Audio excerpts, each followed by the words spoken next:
آمنوا. إن الحمد لله نحمده ونستعينه ونستغفره ونستهديه ونتوب إليه، ونعوذ بالله من شرور أنفسنا ومن سيئات أعمالنا. من يهد الله فلا مضل له ومن يضلل فلا هادي له،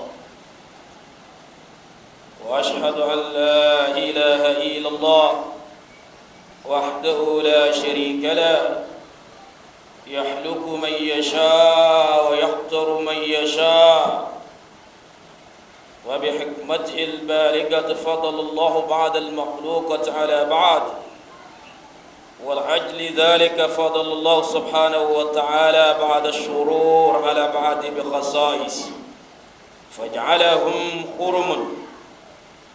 وأشهد أن نبينا وسيدنا محمدًا عبد الله ورسوله سيد الأنام صلى الله عليه وعلى آله وأصحابه والتابعين ومن تبعهم بإحسان إلى يوم الدين.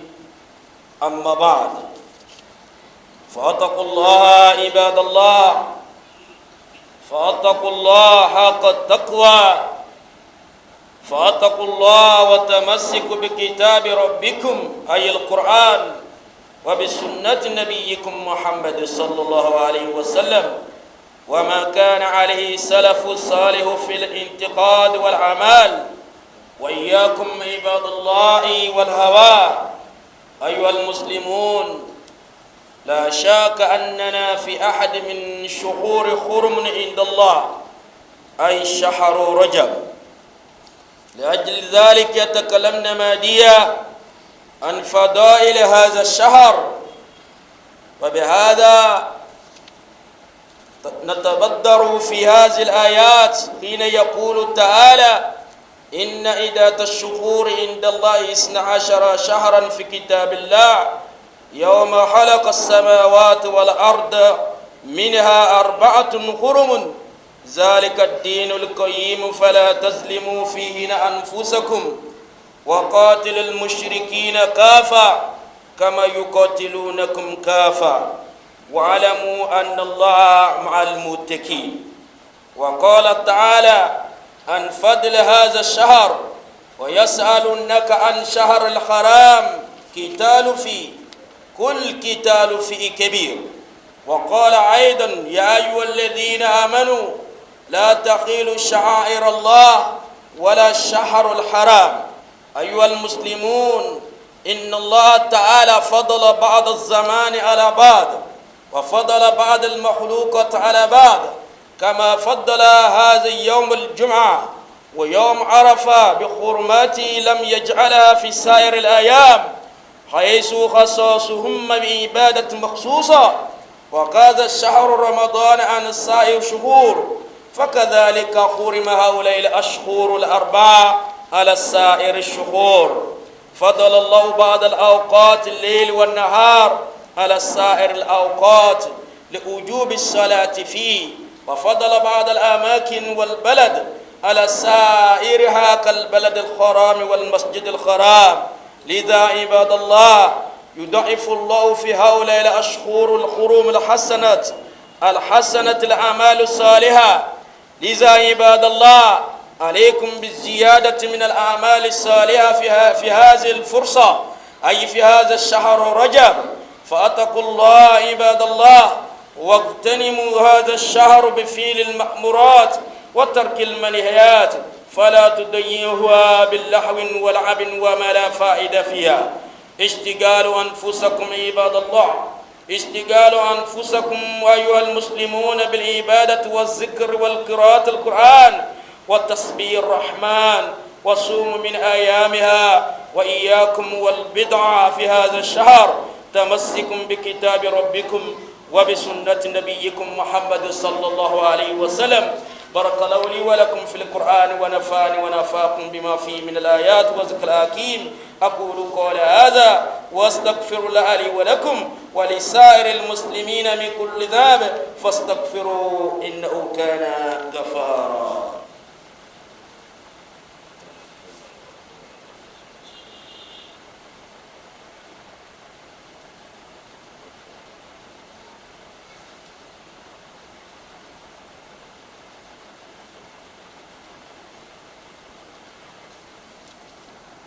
الحمد لله والصلاة والسلام على رسول الله نشهد أن لا إله إلا الله وحده لا شريك له ونشهد أن نبينا وسيدنا محمدا عبد الله ورسوله أرسله الله بالهدى والدين الحق صلى الله عليه وعلى آله وأصحابه والتابعين ومن تبعهم بإحسان إلى يوم الدين أما بعد فيا عباد الله أوصيكم ونفسي بتقوى الله عز وجل فقال تعالى يا أيها الذين آمنوا اتقوا الله حق تقاته ولا تموتون إلا وأنتم مسلمون يا أيها الذين آمنوا اتقوا الله وقولوا قولا سديدا يصلح لكم أعمالكم ويغفر لكم ذنوبكم وما يطع الله ورسوله فقد فاز فوزا عظيما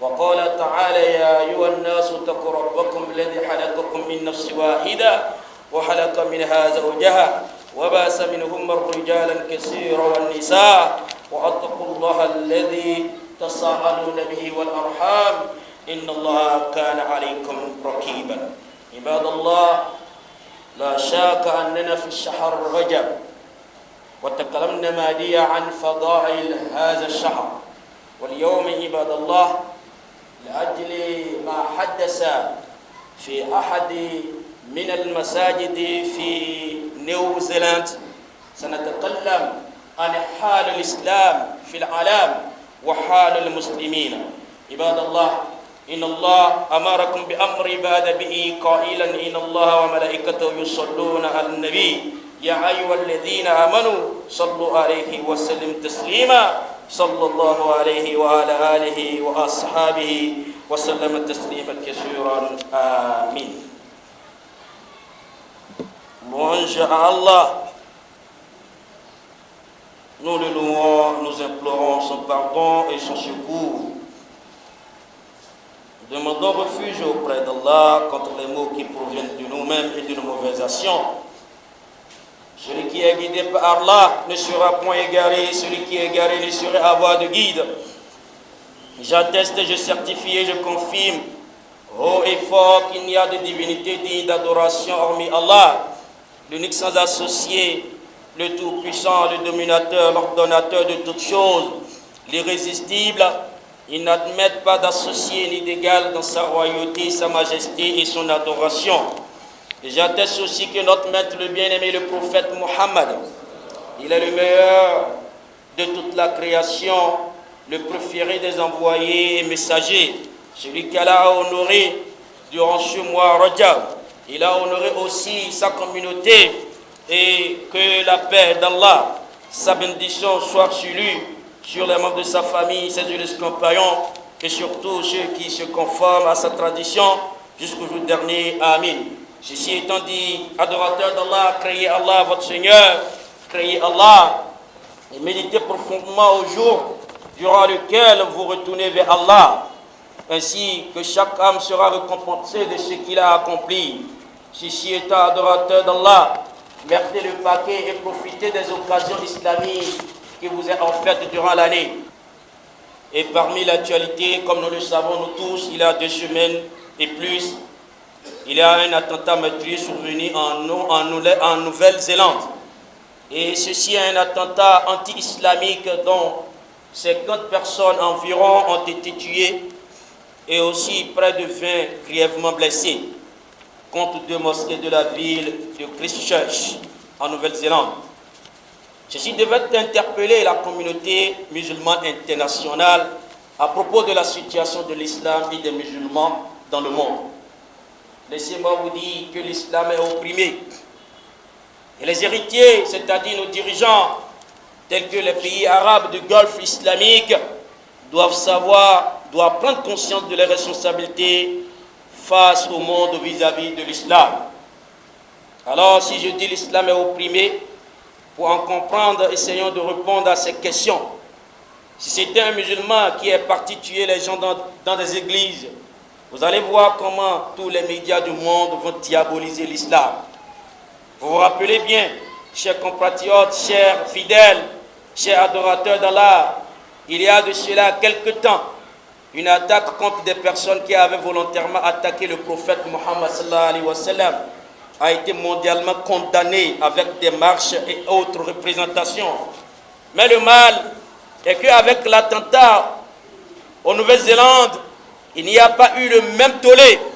Voyez-vous comment l'islam est opprimé. Pour certains événements, il a une consolation qui les allège s'ils ne sont pas des musulmans. Or, il n'y a pas de consolation pour ce qui arrive à l'islam. Pour ces faits, le cœur se mordre de tristesse. Et Allah subhanahu wa ta'ala est venu dans un verset pour nous dire que yuridu an yutfi'a nur Allah bi afwarihim wa yaba Allah an yutima nurahu wa law karha al-kafirun. Allah dit il veut éteindre l'honneur de l'islam de par leur bouche, de par les faits. Mais moi là, je vais parachever et je vais honorer plus, comme a dit l'islam. Si tel est le monde, il ne peut y avoir de paix. Les hommes sont injustes. Aujourd'hui, l'objectif de toutes les confessions religieuses, de toutes les idéologies et des doctrines, est de prôner la paix sociale. Oui, une paix planétaire revendiquée par nous tous.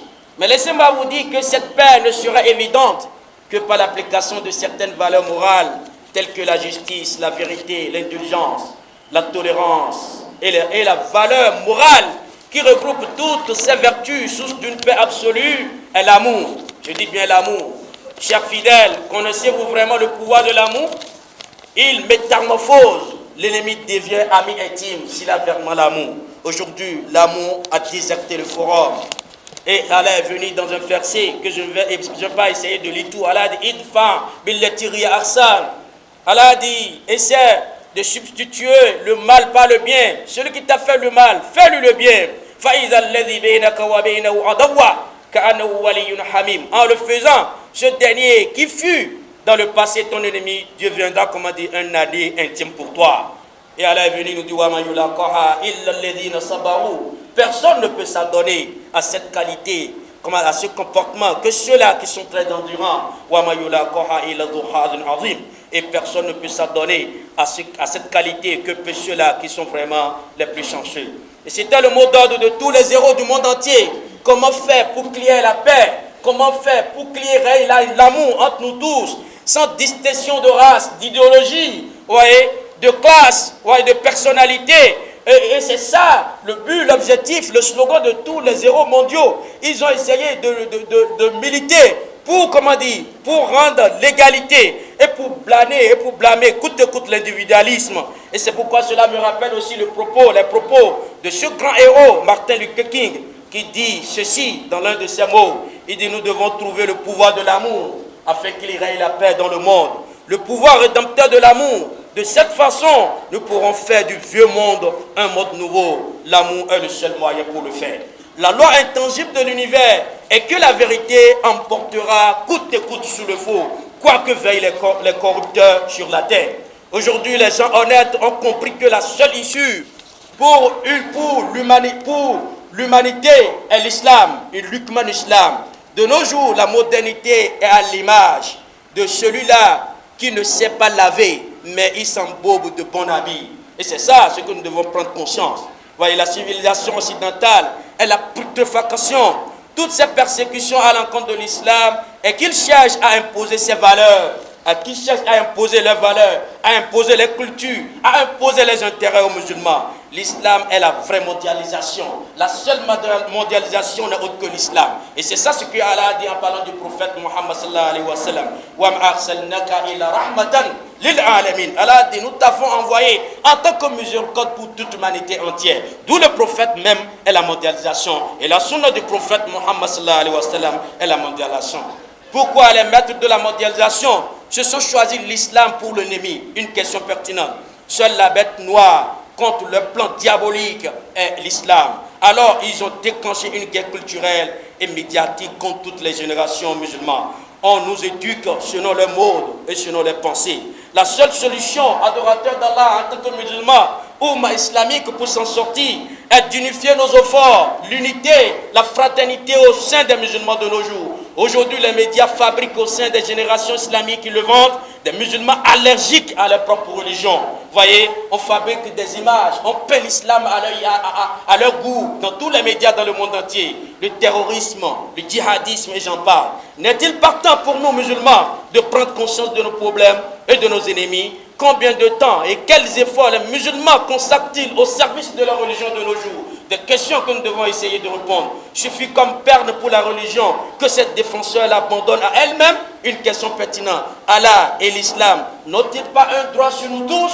Des questions que nous devons répondre. Et en conclusion, adorateurs d'Allah, ainsi, au vu de tout ce qui précède et des atteintes à notre encontre, il faut que les musulmans agissent pour leur religion, se corrigent eux-mêmes, corrigent leurs défauts, colmatent la moindre brèche par laquelle veulent s'inflicter nos ennemis, s'unissent autour de leurs deux sources fondamentales. Il s'agit bien du Coran et de la sunna du prophète Mohammed sallallahu alayhi wa sallam, et rejettent coûte que coûte catégoriquement tout courant, tout parti, tout secte se trouvant en violation avec les principes islamiques, et enfin qu'ils ancrent en eux-mêmes et dans la génération à venir le savoir islamique utile, doublé d'une éducation saine et clairvoyante. Le prophète Mohammed sallallahu alayhi wa sallam nous a dit dans un hadith que j'essaie de citer, Inch'Allah, et c'est un hadith qui est en train de nous dire comment l'islam est en train d'agrandir aujourd'hui. Le prophète est venu dans un hadith, il dit, en nous annonçant la bonne nouvelle, La yablugana hadha ad-din, ma balaga al-layl wa an-nahar, ولا يترك الله بيتا مدار ولا وبار إلى أدحاله الله هذا الدين بإذن عزيز أو بالزول الذليل عزا يعيذ الله به الإسلام وذلا يزيل به الكفار. Qu'est-ce que le prophète Mohammed sallallahu alayhi wa sallam nous a dit? Il a dit, il est certain que cette religion islamique s'étendra partout où s'étendent le jour et la nuit. Et Allah ne laissera aucune maison de Madar ni de Wabar sans qu'il n'y fasse entrer cette religion d'une puissance glorieuse, d'une humiliation avilissante, c'est-à-dire d'une puissance avec laquelle Allah donne la gloire à l'islam et d'une humiliation avec laquelle Allah avilit la mécréance. Wassalamu alaikum wa rahmatullahi wa barakatuh. Arukani ododom atrokege fún Ànábì wa Muhammad àti Ọlọ́run ọba àgbà, ọba tí ọpẹ́ tọ́ sí, òun náà ló tó sìn, òun náà ló tó kí, òun náà ní dákan tí wù ó sì ń pin bó ṣe wù ú, a ṣàpọ́nlé àwọn ọ̀kan, a sì tẹ́bẹ́lẹ́ àwọn ọ̀kan, a gbéyìn fún àwọn ọ̀kan ju àwọn kan lọ, èyí látara ọlálàlà tó ṣe fún kó wá. Àwa tọrọ àwa jẹ́rìí pé ọlọ́lá wa Ànábì wa Muhammad òjíṣẹ́ Ọlọ́run ni, àánú Ọlọ́run ni, òun gangan lọ́lọ́run ránṣẹ́ kó wá júwe ayé fún wa, kó júwe àlìkìyámọ̀ fún wa, kó júwe Ọlọ́run fún wa. Ìyá àkọ́kọ́ ọ̀nà àgbàláyé náà ni Ànábì wa Muhammad sallallahu alayhi wa sallam. Ẹ̀yin ìyá mi nínú Islam, bí a bá wò ó nínú oṣù tá a wà yìí, oṣù alápọ̀nlé, oṣù ọwọ̀, nínú àwọn oṣù ọwọ̀ mẹ́rin tí Islam gbé kalẹ̀ fún wa, ọ̀kan náà la wà yìí. Àmọ́ èyí tí a mú wá lónìí nítorí pé a ti sọ nípa oṣù yìí níjẹ̀jọ́, nípa ọlálàlà tí ń bẹ fún, a sì fi yé wa ń pé ajúra wa lọ, Ọlọ́run sì mọ ìyíra wa júra wa lọ. Bí èèyàn kan bá fẹ́ ṣàbòsí lónìí pé bákan náà ni wa, irọ́ ni o, àjẹ́ bákan náà o, àjẹ́ nǹkan kan náà o, lọ́mọ bẹ́ẹ̀ lónìí ajúra wa lọ, a ní ìjúra wa lọ.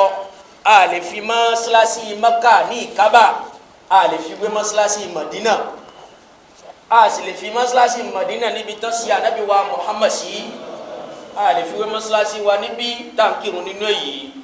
Àyè ju àyè lọ, èèyàn ju èèyàn lọ, àkókò ju àkókò lọ, ọjọ́ ju ọjọ́ lọ, ọ̀sẹ̀ ju ọ̀sẹ̀ lọ, òru ju òru lọ, ọ̀sán ju ọ̀sán lọ, ọdún ju ọdún lọ. Tó bá wá rí bẹ́ẹ̀, inú àwọn nǹkan tọ́lọ́run pọ́nlé, inú àwọn oṣù tọ́lọ́run fún lọ́wọ́, ọ̀kan la wà ní èyí, àti sì sọ̀rọ̀ lérí ẹ̀ púpọ̀ tá a fẹ́ padà sí rí ẹ̀ mọ́. Èyí tó jẹ́ dandan bẹ́ẹ̀ ni kí gbogbo akámọ̀ pé nú oṣù tá a wà yìí tá a pè ní Rajab, oṣù náà ti ń lọ gẹ̀rẹ́gẹ̀rẹ́, ó sì ń lọ síbi ìforítì. Ẹ jẹ́ kí a ṣe àpáǹtètè iṣẹ́ olóore níbẹ̀, nítorí pé iṣẹ́ olóore kan tá a bá ṣe ń bẹ̀, ìlọ́po ẹ̀san l'Ọlọ́run ó san fún wa. Iṣẹ́ ẹbí kan tá a bá sì ṣe bẹ́ẹ̀, ẹ gbọ́ ìjìyà méjì, ìjìyà lọ́po ni Ọlọ́run ó ṣe fún wa. Kọ́wọ́ wa kó má ba lè dàbí àbámọ̀ la fi ń kígbe fúnra wa. a tún fẹ́ padà sérí gbogbo nǹkan tí a sọ níjẹ̀jọ́ nípa oṣù yìí. Èyí tá a mú wá lónìí náà ni pé kí ni náà ni ẹjá wò káwòye sí ìsìláàmù ní àgbáríjọ ayé, káwo àwa mùsùlùmí, káwo bí tí wọ́n bá rọ̀ wá dé, káwo bí tá a kù sí, káwo bí tí ìyà ń jẹ wá dé, káwa náà wá ronú sọ̀rọ̀ ara wa èyí tá a múra wa lọ́dọ̀ nínú. Gbogbo àná la gbọ́ nípa ìṣẹ̀lẹ̀ yìí tí èèyàn kan náà ní o ẹ̀mí kan tó wà lára ẹ̀ náà ló fi pa kàìmọye ẹ̀mí olórí burúkú èèyàn ẹni tó ti kó onú ẹ̀yà kọ́dà àlègbélé ẹranko kó sì gbébọn kó sì wọlé tó àwọn èèyàn mọ́sálásí kó sì pa gbogbo wọn yányányán. Allahu Akbar. Ó sì pa wọn láì mọ́ bìkítà láì mọ́ bẹ̀rù. Ó ṣe léyìn náà tán òun gangan náà ló ya fọ́tò ara rẹ̀, òun gangan náà ló gbéra rẹ̀ jọ ń pé ẹ̀ wò ó wọ́n bí pé kí ló fà ó ní mo kórìíra àwọn mùsùlùmí. Subhanallah. Àwọn mùsùlùmí bọ́lá wà gbà tí wọ́n ṣe bẹ́ẹ̀ kí ni ayé sọ sí àgbáríjọ ayé, kí ni wọ́n rí sọ sí gbogbo àwọn alágbára ayé èyí tí ò tó bẹ́ẹ̀ níjọ́ kìíní àná lérí pé ẹ ti mọ̀, àwọn ọ̀tá mùsùlùmí ti mọ̀ pé ẹ gbọ́dọ̀ ya fọ́tò ànábì wa, a sì ti sọ fún wọn sallallahu alayhi wa sallam wọn yìí ya lọ́dọ̀ wa, wọ́n mọ̀ pé ẹwọ̀ wa ni wọ́n wá padà wá yà á látara eléyẹn wọ́n wá pa èèyàn méjì péré. Gbogbo àgbáríjọ ayé gbogbo àwọn ọ̀gá àlù gbogbo wọn lórí ìlérí ọ̀rọ̀ ẹ̀ wọ́n jáde lẹ́ni tí ó lọ tí wọ́n kọjú sí ọ̀rọ̀ ẹ̀ tí wọ́n padà kọjú mọ́ ìsìláàmù tí wọ́n pe ìsìláàmù nìkan yẹpẹrẹ. Ẹ wá wo ẹ̀mí mélòó tó lọ nínú àtàntà tó lọ yìí tí wọ́n pa àwọn èèyàn lọ, àwọn baálé ilé, àwọn ọmọ pínísí, àwọn ìyàwó oníyàwó, àwọn ọkọ ọlọ́kọ, wọ́n sì pa wọ́n tẹ̀yàn kan ò sì dáhùn ní àgbáríjọ ayé. Allahu Akbar. Ẹ dákun àwa mùsùlùmí ìyà ń jẹ wá o, ìyà ń jẹ ìsìláàmù o, bí a bá lọ mọ̀ ká lọ mọ̀, nítorí pé ìjà tí wọ́n ń bá wa jà ìjà òdodo ni o. Ìsìláàmù lòdodo, nǹkan tó gbé dání irọ́ ni. Ìsìláàmù nìkan náà ní nǹkan tó ń kọ́ dí wọn. Tí ayé bá tún kù ń jẹ ayé, tí àwa yìí kùdìẹ̀kùdìẹ̀ tá a bá tún rí nǹkan kan ńlá ẹ gbọ́ mi, tá a bá tún rí nǹkan kan jẹ láyé yìí tí ebi ò tí ì pa wá kú, ìsìláàmù tá à ń bẹnu ẹ̀ ní. Allahu Akbar. Tí ìsìláàmù bá kó láyé wallahi àwọn alágbára ayé wọn mú wa lẹ́rú, wọ́n sì lo ayé bó ṣe wù wọ́n tẹ́yẹ̀ kan ò lè wí nǹkan kan. Àmọ́ ìsìláàmù yìí ní kọ́dí wọn, ìmọ̀ kọ́dí wọn ni wọ́n gbógun ti ìsìláàmù. Ọlọ́run bá sì sọ fún wọn pé yuridu an yutfi'a nurallah biwafwahihim. Ọlọ́run ní pé ẹ̀ ń dọ́gbọ́n láti lè paná ìsìláàmù pẹ̀lú ẹnu yín. Bẹ́ẹ̀ bá wo gbogbo àwọn TV lóde òní, ìsìláàmù ní terrorist, ìsìláàmù ló ń pẹ̀yàn, ìsìláàmù ló ń dẹ̀jẹ̀. Ṣé ẹni tó wá pẹ̀yàn ní ṣe mùsùlùmí ni? Ẹ̀ jágbọ́ sẹ́ni tó pẹ̀yàn ṣé mùsùlùmí lòun? Èèyàn mélòó ni ìsìláàmù ti pa? Ìsìláàmù pápá ò lè pẹ̀yàn, ìsìláàmù ò kọ́ wa ká pẹ̀yàn. Ọlọ́run ní òun kọ̀ fún wa ká pẹ̀yàn. Wala taqtulu nafsan lati haramallah illa bil haqqi. Ọlọ́run ní ẹ má pa ẹ̀mí kan báyìí ẹ gbọ́dọ̀ pa. Ọlọ́run ò sọ káfíìrì o, ẹ̀mí pò ló sọ o, ẹ̀mí báyìí ọ̀kan ẹ gbọ́dọ̀ gbẹ̀mí illa bil haqqi àyàfi lérò òdodo. Ẹ̀mí tí wọ́n sọ ẹ́ àgbọ́dọ̀ pa káfíìrì, àgbọ́dọ̀ pa mùsùlùmí, àgbọ́dọ̀ pa kìrìtìẹ̀, àgbọ́dọ̀ pa àtẹ́. Bẹ́ẹ̀ ni ìsìlámù sọ, ìsìlámù ló fún ẹ̀mí lọ́wọ́. Ẹ gbọ́ bẹ́ẹ̀ kan bá wá ń pa èèyàn tó ní ìsìlámù ló ní kó ń pa èèyàn, ẹ wí fún pé irọ́ ni ìsìlámù sọ bẹ́ẹ̀. Ìkan tí ìsìlámù sọ náà ní nígbà tán bá fẹ́ pa ẹ́ má kọ̀wé gbéra, kan tí ìsìlámù kọ̀ nìyẹn. Ìkan tí ìsìlámù kọ̀ ń pé nígbà tán bá fẹ́ pa ẹ́ bá a ṣe wá bílíìsì kẹ́ ẹ̀ wá wọlé tọ̀ mí kó wá gbébọn wá kó gbé ọ̀bẹ wá kó gbogbo ẹ̀ wá nílé mi tó fẹ́ pa mí, ìwà ni ìsìlámù ní ká má pẹ̀yàn ìmọ̀ wá wò títí yóò pa mí, ìsìlámù ní ká má ṣe ìsìlámù ò ṣe bẹ́ẹ̀. Bàtà ànábì Ìsá ní Mákà, èyí ẹ̀kọ́ fún gbogbo àwọn wa pínísí tí wọ́n mọ ọ̀rọ̀ ìsìlámù ká má bàa lè kó wọn ní kankíkọ. Wọ́n sọ fún pé ìsìlámù ló máa ń pèyàn, ìsìlámù bàbárì, ìsìlámù terrorist, ìsìlámù jihadist, ìsìlámù islamist. Irọ́ ẹ máa wí fún wọn pé irọ́ ni. Ànábì ò pèyàn, ànábì Ìsá ní Mákà ní sallallahu alaihi wasallam. Ó sá kò ní Mákà ní, ó sá wá Mádínà, ó sá wá Mádínà tán wọ́n tún wá lé wá Mádínà, wọ́n tún pa kuruma. Allahu Akbar. Oúnjẹ tó fẹ́ jẹ wọ́n tún gbà lọ́wọ́ rẹ̀ pé ẹ̀ ní jẹun náà ní kíni. Ànábì àná ẹ wá ní ẹ̀ ní ẹgbà oúnjẹ mi, oúnjẹ tá a lọ rà tá a fẹ́ jẹ tẹ́ ẹ gbà. Àwa náà kí làwa náà ṣe? Ànábì wá ní ẹ̀yin mùsùlùmí ẹ̀yin náà ẹ dínà mọ́ wọn ẹgbà oúnjẹ tiwọn náà. Bàtí àwọn mùsùlùmí gba oúnjẹ wọn ló bá dìjà. Allahu Akbar. Òun làwọn ìbò ń pè ní pé legitime defence. Tán bá fẹ́ pa ẹ́ wọ́n náà pa wọn, tán bá gbọ́ ẹ lójú gbà wọn lójú, tán bá yọ ọ̀bẹ tiẹ̀ wọ́n náà yọ ọ̀bẹ jáde, àmọ́ tán bá ti yọ kankan má ti yọ kankan jáde. Ìsìlámù yìí náà ni gbogbo wọn náà wá ń fi ẹ̀sùn kan láyé lóde òní látara pé ìsìláàmù nìkan ló padà kọ́ wa lẹ́kọ̀ọ́, òun ló jẹ́ ẹ̀mí ayé.